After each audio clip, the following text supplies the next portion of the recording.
You're standing in the Walmart checkout line, 11 items on the belt, every single one under $5.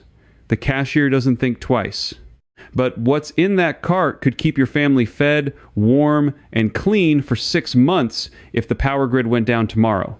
That's not an exaggeration. That's exactly what Amish families in Lancaster County buy in bulk every single trip, and they've been doing it for over 100 years. The difference is they know why each item matters.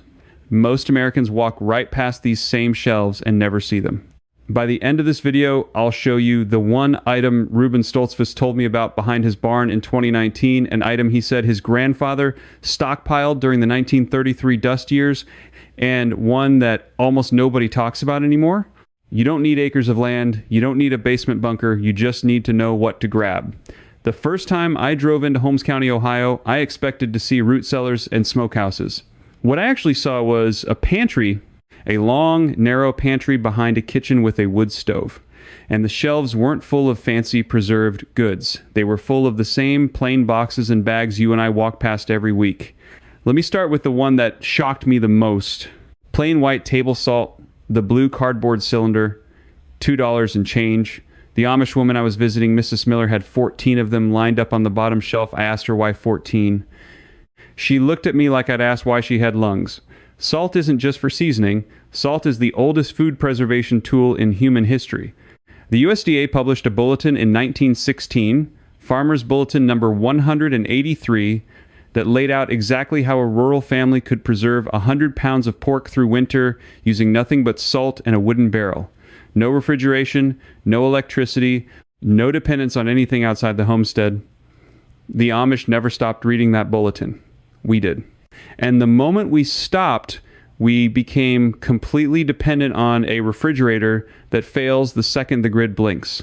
14 cylinders of salt cost you under $30. That same $30 at the grocery store gets you about 14 days of fresh meat. The math isn't even close, but salt is only the beginning. Because the next item I want to talk about is something Mrs. Miller pulled out of a drawer and handed to me without saying a word. Baking soda, the yellow box, under $1. She had 9 of them. Now here's what nobody tells you. Baking soda isn't a baking ingredient, it's a survival multiplier. Penn State Extension published research in 2014 confirming that sodium bicarbonate neutralizes refrigerator odors, treats heartburn, cleans cast iron without stripping the seasoning, brushes teeth when toothpaste runs out, and deodorizes a chamber pot if your plumbing fails in winter. One box does the work of 7 different products you currently pay for separately. The Amish figured this out generations ago. They don't buy 7 products. They buy 9 boxes of one product. And when I and he added up what I was spending on toothpaste, deodorizer, antacids, and household cleaners, I was paying about $40 a month for things one yellow box does better. That was the moment I started to feel something I hadn't felt in years. I felt like I'd been tricked. Not by accident. On purpose. Somebody benefited every single month from me not knowing this. And it gets worse. Because the third item is something most preppers don't even think about. White vinegar, the gallon jug, $3.98 at Walmart. The Amish buy it by the case. Cornell University published a study in 2010 that confirmed 5% acetic acid kills 99% of common household bacteria, including E. coli and salmonella. It cleans cuts, it softens leather, it pickles vegetables for winter storage, it removes hard water buildup from cast iron pumps, and it costs less per gallon than a single bottle of brand name disinfectant spray. A gallon of vinegar in an Amish pantry replaces about 11 different cleaning and preservation products. 11. And every single one of those products is sold to you at a 400% markup. Now, if you're keeping count, we're at 3 items, well under $10 total, and I haven't even gotten to the ones that keep you warm, fed, and lit when the power goes out. The fourth item is something I personally underestimated for years. Petroleum jelly, the small white tub, under $3. Auburn University's Agricultural Extension published a homesteading guide in 1987 that listed petroleum jelly as one of the top 5 multi-use items for off-grid living. It waterproofs leather boots, it lubricates door hinges and tool joints, it heals cracked skin in dry winter air, It starts a fire when soaked into a cotton ball, burns for over 4 minutes, even in wet conditions.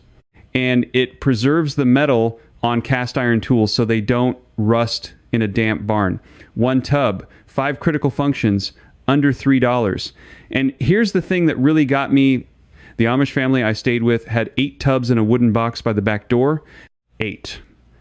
I asked the husband, why so many?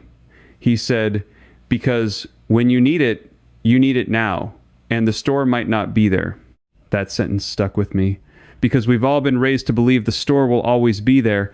2 weeks of empty shelves in 2020 should have taught us otherwise, but most of us went right back to buying one of everything and trusting the system. The 5th item is rice, the 5-pound bag, around $4. White rice, stored properly in a sealed container with a single bay leaf to repel weevils, lasts 30 years. That's not my number. That's from a Brigham Young University food storage study published in 2007, 30 years for $4.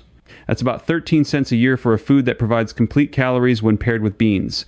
The 6th item is dried beans, pinto, navy, or black, the 1-pound bag, around $1.50. Beans and rice together form a complete protein. The Amish have known this for over a century. Mexican families have known it for 5 centuries. The combination feeds a family of 4 for about 60 cents per meal. 60 cents. Try finding that anywhere else in the American economy today. Now, if you already own a house and you're thinking this only applies to people building from scratch, stay with me, because this next part is specifically for you. I want to talk about the 7th, 8th, and 9th items together because they form a system you can set up this weekend in any home built before 1980. And no, you don't need permits. You don't need contractors. You don't need permission from anybody. Item 7, paraffin wax candles, the 4-pack at Walmart, under $3. A single paraffin candle burns for 7 to 9 hours and produces enough light to read by within a 6-foot radius. The Amish stockpile these by the case because they don't trust battery-powered lights that die in a cold garage. Item 8, cotton string, the roll, under $2. Cotton string is wick material. With a jar, some cooking oil, and a length of cotton string, you can make a lamp that burns for 12 hours on 3 tablespoons of oil. This technique appears in the 1881 edition of The American Frugal Housewife, a book most Americans have never heard of, written by Lydia Maria Child. Item 9, cooking oil. The cheapest vegetable oil Walmart sells under $4 for a large jug. Cooking oil is food, fuel, and lubricant. It fries your eggs, fills your lamp, and keeps your hand tools from seizing in the cold. Now here's what I want you to understand. Those 3 items together cost under $9, and they replace your dependence on the electric company for basic light in your existing house. Tonight, no remodel, no inspection, no permit, just a jar, a string, and a bottle of oil on the kitchen counter. This is exactly the kind of knowledge that's been quietly pushed aside, because somebody benefited every time you paid your electric bill instead of lighting a lamp. Somebody on a regulatory committee made sure the building codes written in the 1970s discouraged exactly this kind of self-reliance. They didn't ban it, they just made you forget it was possible. The 10th item is one most people overlook completely. Aluminum foil, the heavy-duty roll, under $4. Foil reflects heat back into a room when taped to the wall behind a wood stove or radiator. The University of Arizona published a thermal efficiency study in 2003 showing that a simple reflective barrier behind a heat source increases room heat retention by up to 22%. 22% for under $4. Foil also seals food for freezing, lines a makeshift oven, signals for help from a distance, and lines the inside of a window to block summer heat. Amish families I visited had rolls of foil in 3 different drawers. They use it constantly. We use it once a year on Thanksgiving and forget about it. The 11th item I'll get to in a moment, but first I need to tell you about something I found in an old archive that almost nobody alive today remembers. In 1942, during wartime rationing, the USDA published a pamphlet called Victory Gardens and Home Storage.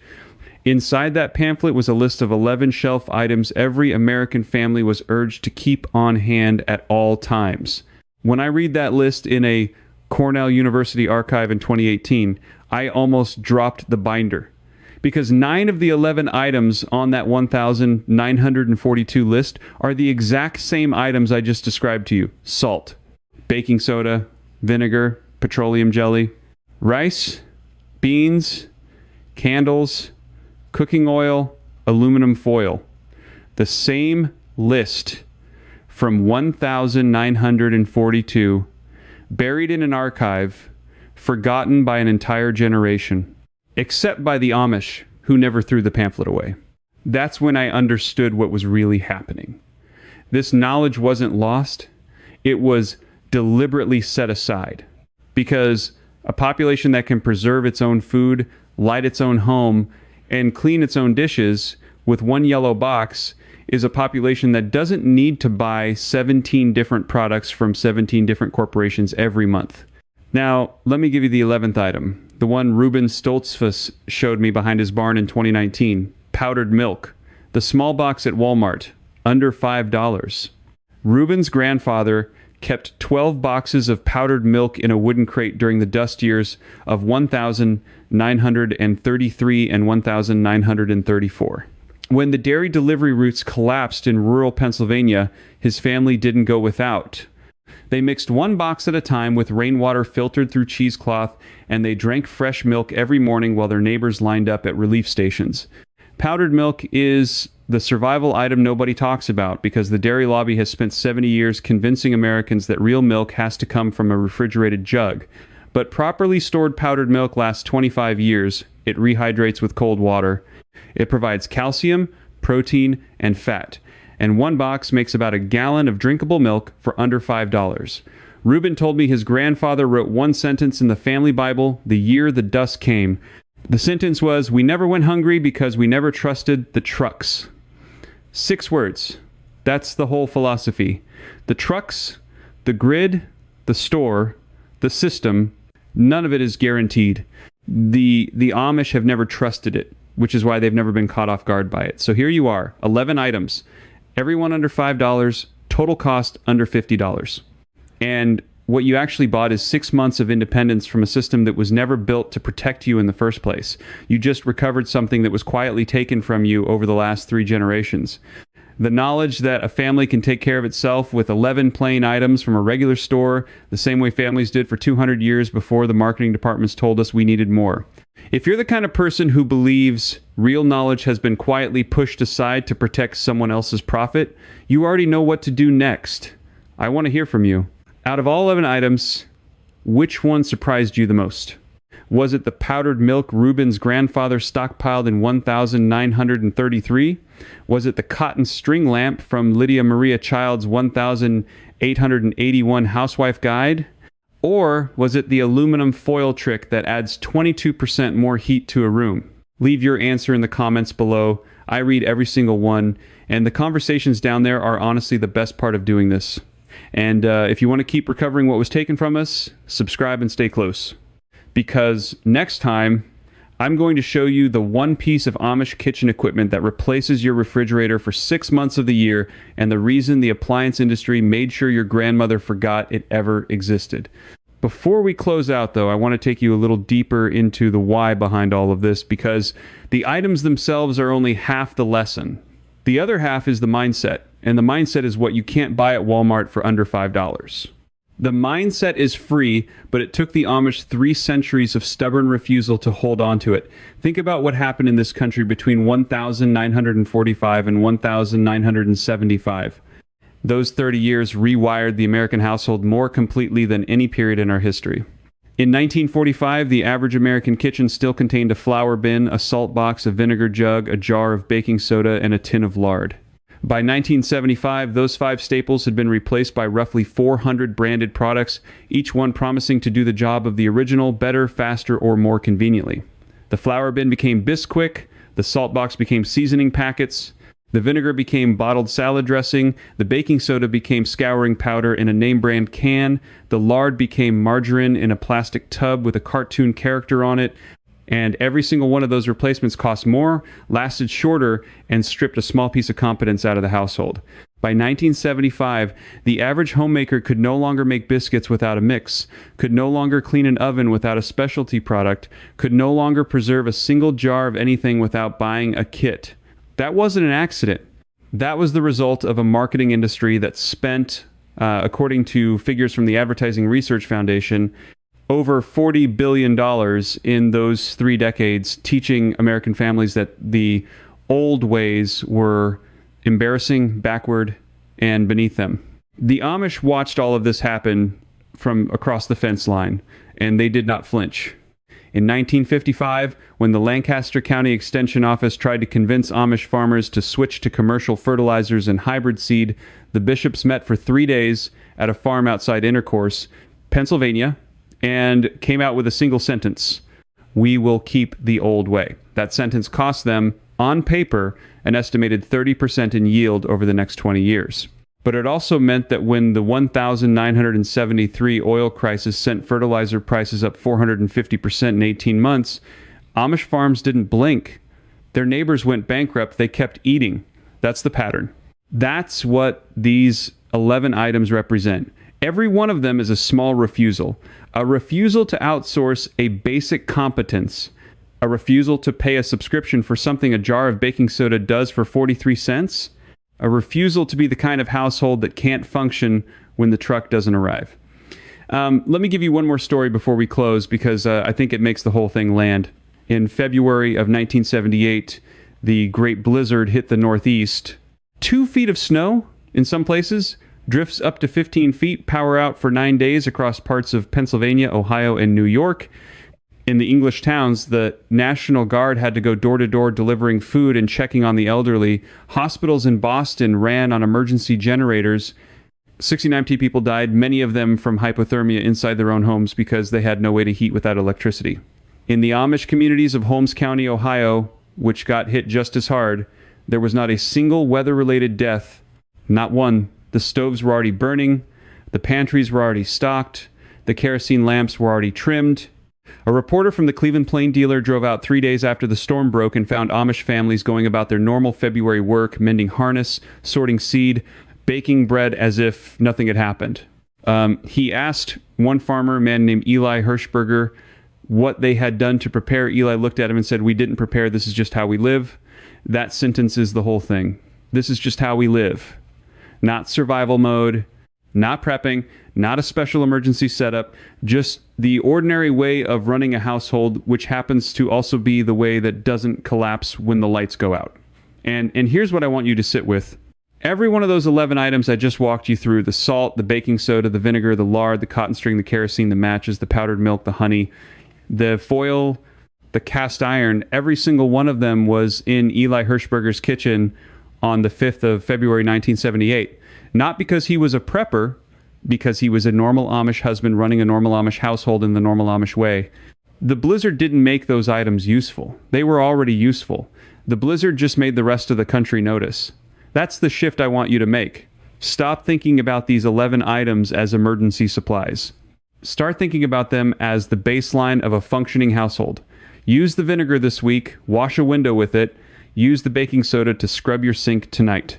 Light the cotton string lamp on a Friday evening just to see how it feels. Bake cornbread in the cast iron skillet on Sunday. Don't wait for a crisis to learn the skills. Learn them now, while the lights are on and the stakes are low, so that when the lights go off and the stakes are high, your hands already know what to do. Because the truth that the Amish have been quietly proving for 300 years is that competence is the only real security. Not money, not insurance, not government programs, not even stockpiles in the end.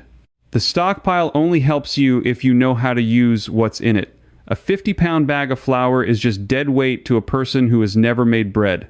A jug of kerosene is just a fire hazard to a person who has never trimmed a wick. The items are nothing without the knowledge, and the knowledge is what they took from your grandmother and sold back to you as convenience. You're taking it back now. 1 jar of baking soda, 1 spool of cotton string, 1 cast iron skillet at a time. And every small competence you recover is a small piece of freedom that nobody can ever charge you a subscription fee for again. That's worth more than $50. That's worth more than $5,000. That's the inheritance the marketing departments tried to bury, and you just dug it back up. I'll see you in the next one.